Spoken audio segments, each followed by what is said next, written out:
Hello, my name is Janet Abuti. My name is Jan. My name is Vera. My name is Cesar. My name is Joe Bautista. My name is Jonathan Funke. I envision a world where every individual has a life free from sexual violence traumas. I dream of a world where we feel or develop a sense of interconnectedness, where we feel connected and equal. I dream of a world where businesses create and enable solutions and work in life-enhancing ways. I dream of an inclusive society where migrants, refugees, and locals can live together cohesively. I dream of a world where every person is empowered to dream. I dream of a world where the people that make our clothes can have good living conditions and human rights. I founded Totia platform that provides psychosocial support to victims of sexual violence using free and anonymous hotline service. To achieve this vision, we founded the Museum of Values. I achieved this vision by creating the social business Mimicry, which provides training and employment for vulnerable and marginalized groups, and repurposing waste material into high-quality products. I co-founded a social enterprise, SDI Academy, where my incredible team and I are building a one-stop portal for all migrants around the world to access their basic services. I created a nonprofit called Send to Give, which fosters meaningful human connections through the values of creativity and compassion. I founded Tip Me, and we enable you to tip the person that made your clothes. So when you buy something online, you can find out who made it and send them a tip directly. Sometimes I find it even hard to sleep because I'm thinking of the future of the organization. What I find tough as a young change maker is the lack of understanding. I'm okay with not having the advantages of a corporate life and the insecurity that comes with it, but a lot of people think it's not worth the effort, that one should get a proper job. What I find tough about being a young change maker is the uncertainty of how my actions today will take form tomorrow. Personally, that I feel that I have to fight twice as hard as others do that are only focusing on financial profits rather than on the social impact. And that sometimes is really exhausting. I wish society just gave young changemakers like me a shot.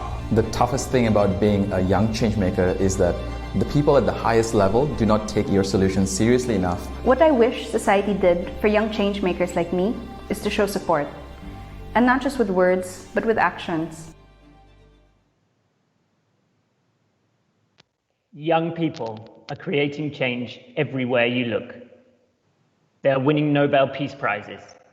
They're mobilizing around the climate crisis in ways that put our national leaders to shame. They're voting in record numbers, volunteering for their communities. They're leading movements against systemic racism, gun crime, and inequality. It's time to start really taking them seriously. Some of them dedicate everything they have to tackling the most pressing issues of our time. They're choosing purpose over paychecks. Their work is their way of life. They are young change makers, activists, social entrepreneurs, innovators, disruptors, dreamers, doers, young people who believe that social and environmental change is possible. Today, let's call them Possibilists. The Possibilists is a deep study of the realities of these young people in 2021 and an ecosystem alliance to address the issues raised by it. Welcome, everybody, to our official launch of the Possibilists.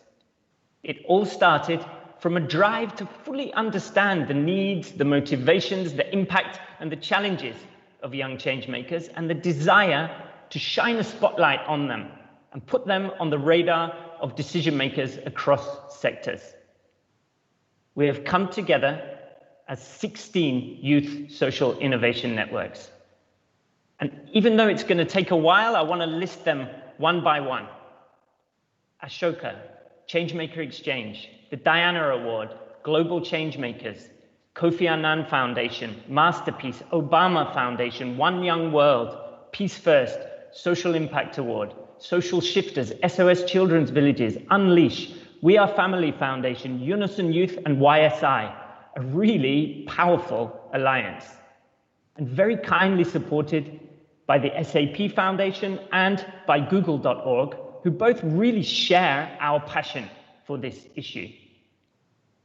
Now, as individual organizations, all of us networks directly support young changemakers in each our own unique ways. But what we believe this alliance represents is a unique, a real opportunity for us to collectively aim at changing the overall system and the conditions for youth change-making today. We want to make a statement together of why and how to support these young people. We created a 40-plus question, in-depth study of young people around the world who lead initiatives with a social and/or environmental impact. The study was led on by Alexandra Ian, lead social science researcher and civil society expert, with support on the question formulation and the data analysis by our academic partner, VU Vienna, and their Social Entrepreneurship Center. Almost 1,000 young changemakers aged between 16 and 35 filled it out, of whom 791 are beyond the idea stage and the main focus of this research. We then scientifically analyzed correlations and patterns in the data, and here is what we found out. They come from 137 countries, confirming what we already knew. Young changemakers are everywhere. They're spread quite evenly globally, but I should mention Nigeria as a particular hotspot for youth social innovation today. 53% are female, 45% male, and 2% non-binary. 27% consider themselves as part of a marginalized group. They work on every single one of the 17 Sustainable Development Goals. But by far the highest proportion, 53%, are interestingly focusing on SDG 4, education. This focus on education was also clear when we asked them about their main motivations for starting their initiatives. The number one motivation is all about inspiring and catalyzing other people, often other young people, into action. The second biggest motivation that they mentioned was the deep desire to tackle global issues. And number three was the need to contribute something back to their local communities, often because these communities had suffered an injustice. Actually, the least important motivation for them was around securing employment for themselves, showing us that they have a strong, intrinsic, altruistic motivation to have an impact in the world. Let's quickly now meet a few of the people who filled out the study. Hi, my name is Mirabel Mora from Nigeria. Hello, my name is Ryan from the Philippines. Hello, my name is Sharon Migariza from Kenya and the founder of Leaders for Action and Development in Africa. Hi, I'm Nawar from Bangladesh. Hello everyone, this is Al Hassan Muniru from Ghana. Hi, I'm Dr. Fonti Basarapon from Thailand. Hi, I am Sadia Murtala from Nigeria. Hi, my name is Julia Risbeth Gomez Games and I'm from Mexico. Hi, my name is Peter Nalkafor. Hi, I'm Abina Ajit, the co-founder and managing director of Refugee Integration Organization. Hi, I'm Andrea Vanini from Italy. Hi, my name is Ako Sunday from Nigeria. Hello, my name is Sarah, I'm from Germany. Hi, I am Avikal Kumar Gupta from India. My name is Dylan Zajac. I'm from Hoboken, New Jersey, and I'm the founder and executive director of the nonprofit Computers for People. I'm the co-founder of Recycle Up Ghana. The change that I want to see in the world is for persons with disabilities to truly find belonging in our society. The change I want to see in this world is better education to all the people around. I am currently working on creating a mentorship framework. And as the founder of Blank Papers Media, the change I want to see in this world is a release of women's productive potential.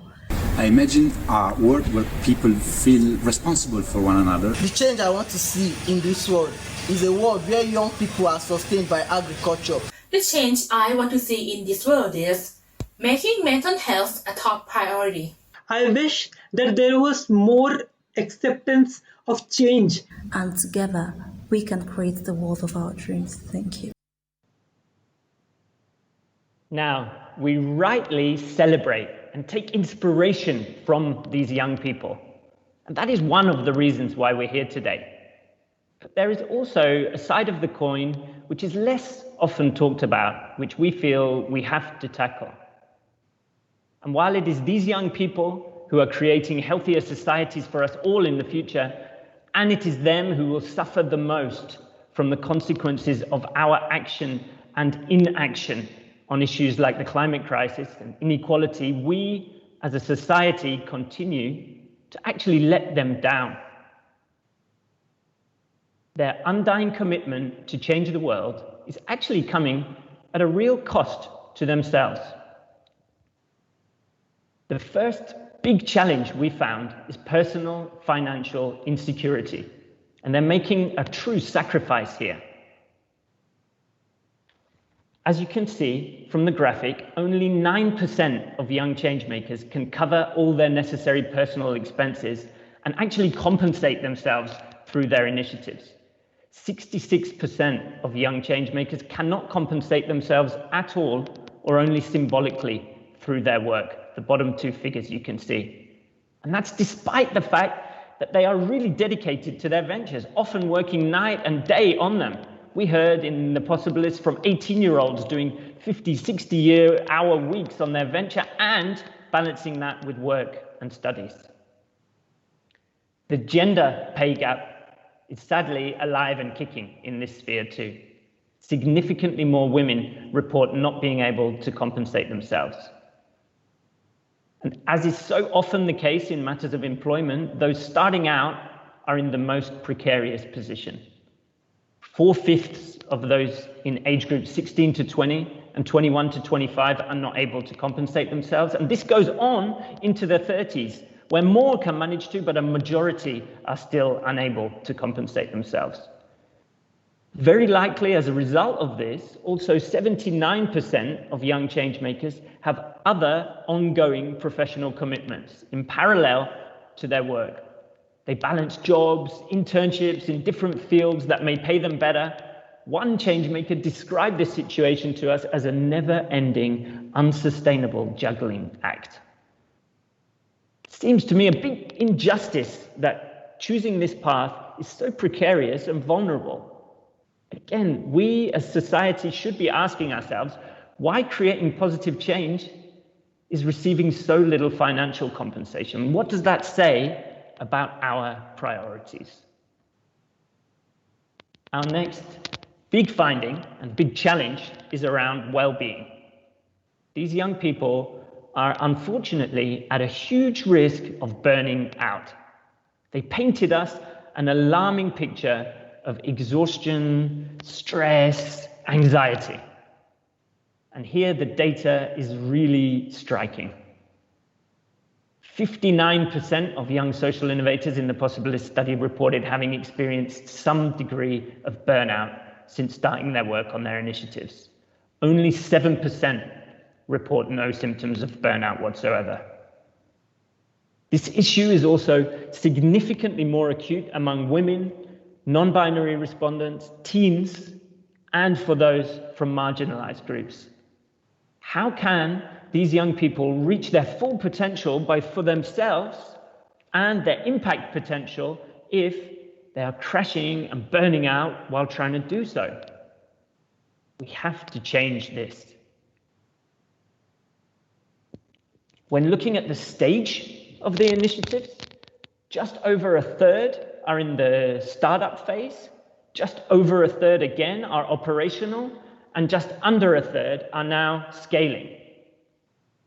What this means is that a big majority of young changemakers are in that absolutely critical early to mid stage, sometimes referred to as the pioneer's gap between startup and scale, where they're particularly vulnerable and cannot yet attract bigger funding or afford talent to allow them to lift off, in a kind of a catch-22 loop. And it's crucial to support them through this difficult stage. So what's needed for the Possibilists? What did they tell us about their needs? Here's what they told us about personal needs. Number one was around networks.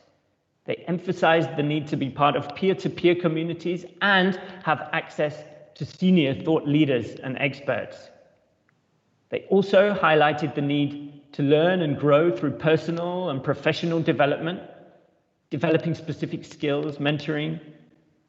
And another key need for them is to be seen and valued. They again mention personal financial resources plus recognition and visibility as very important. But I want to underline one very important thing here is that they had a really broad and diverse set of needs. All the ones that I said were mentioned by over 90% of young changemakers. So, good news is that you can all find your way of supporting them. Finally, what's needed for the initiatives that these young social innovators lead? They told us many things, but I'll highlight the top three, all of which were mentioned again by over 90% of respondents. Number one, help improving the products and services for their organizations. They have a real relentless focus on quality. Number two, more collaboration. They said that increasing collaborations with other projects, institutions, and particularly with government, public sector, was vital. Finally, access to funding and scaling opportunities. So with all that passion, that commitment, that motivation, creativity, let's imagine what young changemakers could do if we met those needs and supported them in really meaningful ways. I'd love to, at this point, bring on to the stage two of them to reflect on these insights a little. So welcome, Ryan and Mirabel. Hi.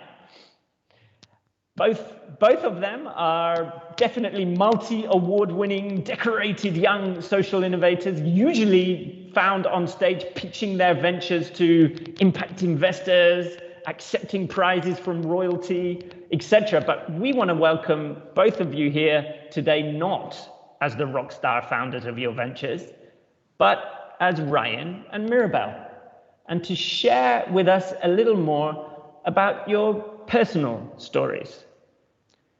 And starting with Ryan from the Philippines, who founded Virtualahan at the age of 22, has a tiny bit of background, has an incredible venture now having impact across Southeast Asia, creating virtual employment opportunities for those with disabilities and from marginalized groups. Ryan, can you share a little bit about what resonated with you personally about the insights from the study?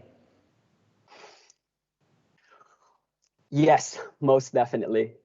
I have experienced burnout several times since I started my company, so I strongly resonated with the result. And I didn't realize how much it's slowly draining me, the level of fatigue by saying yes to all opportunities, always finding myself staying late, and even praised and celebrated for working too much, earning a badge of honor for sacrificing my well-being while at the same time projecting strength, composure, and inspiration so that I could be taken seriously as a change maker, as a young leader. There was one time when Virtualahan reached the final stage of a competition and I had to pitch while burning with fever just to fuel another 3 to 6 months of our operations. And instead of being given the opportunity to pitch in a different setting, I received applause for braving it. But I think the standout amongst all those experiences, which I had honestly forgotten, but I was reminded of recently when my brother delivered a speech about it. What happened was that I got out of a final meeting of a long, busy week closing partnerships. I had already been having an anxiety attack while in the meeting, and the moment I stepped out of the boardroom, I went straight to the elevator, and suddenly I couldn't feel my legs anymore, and I had to drag myself out while catching my breath. I reached a point where I had to call my brother to take me home because I no longer had the strength to make it. My brother believes that change makers who are dedicating their lives for the greater good deserve to be fully supported. And it's an injustice to not do so. It's hard for me to speak here today, so much so because I rarely see people talk about these types of experiences. And since we don't see it, we don't see the severity of it. But the study revealed what we've been hiding. Yes, I'm talking to you. It's only going to get worse if we don't act on it. And my invitation for us is to turn this awareness into action. Wow, thank you so much, Ryan, for your openness and your courage in sharing your story with us all. We appreciate it a lot. And I'd love to also bring in Mirabel now at this point. Mirabel from Nigeria founded Blank Papers Media, an online platform amplifying the voices and the stories of young Africans creating change. When she was just 17, she founded this. And Mirabel, so yeah, over to you. How does what you heard chime with your own personal story and experiences? Sure. Thank you very much, Nick. I strongly resonate with the challenges of finances and well-being. And indeed, as we grow in life, we need to kick out the bad experiences, but always remember our lessons. You see, the Possibilists survey is not just about stats. These are real people's lives. This is my life, and I'm literally one of the numbers. And the results are also my experiences. So as an undergraduate, it was really hard for me to tell people no, especially when they wanted me to be part of organizations and groups, and I didn't have the bandwidth to be part of so many other things.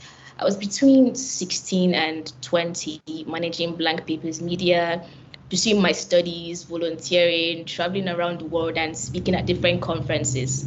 I also had personal things to deal with, and I always wanted to explore so much. I feel fortunate to have had these experiences, but on many occasions I broke down and fell very, very ill. There was a lot of mental stress, fear, worries if I was adequate or not, and all those things that happen to you as a teenager, just trying to grow up but still trying to do good work. Over time, I'm learning to prioritize the most important things to protect my health, which is also my wealth. I still have to take some money out of my pocket to finance Blank Papers Media or The Axis magazine because I love to see good things happen. But I'm thankful that there are bodies today that are giving young people access to funds and mentorship so that they can do so much more good. And I believe that doing good work doesn't have to be so difficult. Thank you, Nick. Thank you so much, Mirabel, too. We hope it won't be in the future. And so thank you for sharing a little about your journey with us today. And we're going to see both of you back with us at the final plenary. Bye. So despite this financial instability, despite this risk of burnout, despite very challenging contexts, one other thing that really stood out from the Possibilists study is young changemakers' incredible adaptability, resourcefulness, and resilience.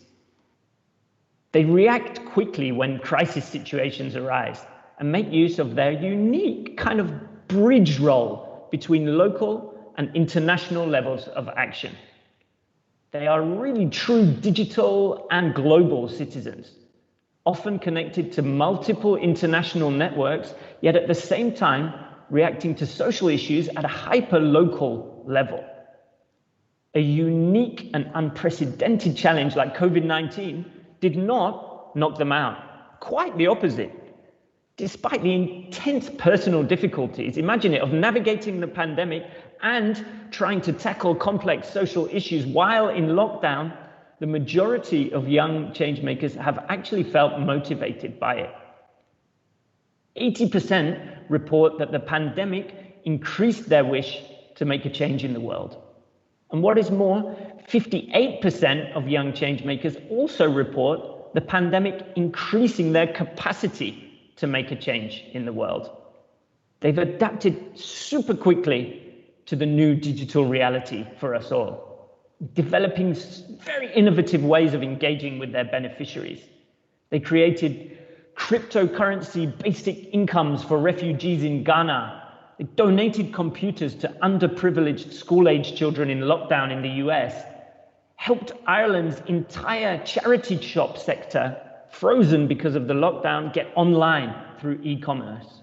80% continued activities throughout COVID-19, with 69% pivoting them in some way. And only 3% were forced to close down activities and 17% temporarily paused them. And while it should be noted that the pandemic was, of course, extremely difficult for all respondents, many described it as a time that they were really able to scale their impact. They're showing us the way, and with bigger crises around the corner for us. Before we now transition to some interactive sessions to both connect and reflect on these insights, we invite you, first of all, to spend a few very short moments of reflection on what you've heard. If you are or have been someone leading a social change initiative, did those challenges sound familiar to you? Did they resonate with you too? If you're a decision maker or someone who currently supports or has the potential to support young change makers, how did you feel hearing about their needs and their challenges? What could you personally or your organization do differently or better to help address them? We will invite you shortly to the networking area of Hopin to connect one-on-one with 3 other people passionate about this issue. I want you all to look to the left of your screen at the networking tab. From there, when we close this plenary on my signal, you will simply click on the button and you will be randomly matched with someone else in the audience. And I promise you, we have lots of very interesting people from across sectors in the audience. You'll be matched for 4 minutes where you'll be asked to discuss one simple question. What are your reflections on the insights of the study? And of course, take a little time to get to know each other a little. You will do this 3 times, 4 minutes each. So you will meet 3 different people one-on-one in total. And this will happen between now and 45 minutes past the hour. After that, so at 3:45 p.m. Berlin time, 9:45 a.m. Washington, D.C., or 9:45 p.m. Singapore time, or Manila, Ryan, congratulations for being with us so late. Breakout sessions themed around the main dimensions of the study will then open. Click on them, sessions, to join, and you'll be welcomed by facilitators in each session, all of whom are young changemakers themselves. So please be extra specially nice to them, having seen their realities today. These young changemaker facilitators will guide you through a process to collectively reflect on the results. And there, in that room, you will also get the chance to meet some of the partner organizations and other young changemakers who filled out the study. You will be in those rooms for 45 minutes, and we will then see you back here in the plenary at 4:30 Berlin time for a short, sharp wrap-up. And at that point, and do join us, we will look at what are some of the key recommendations for action that the study raised. And we will launch an initiative to source solutions which do just that. Thank you.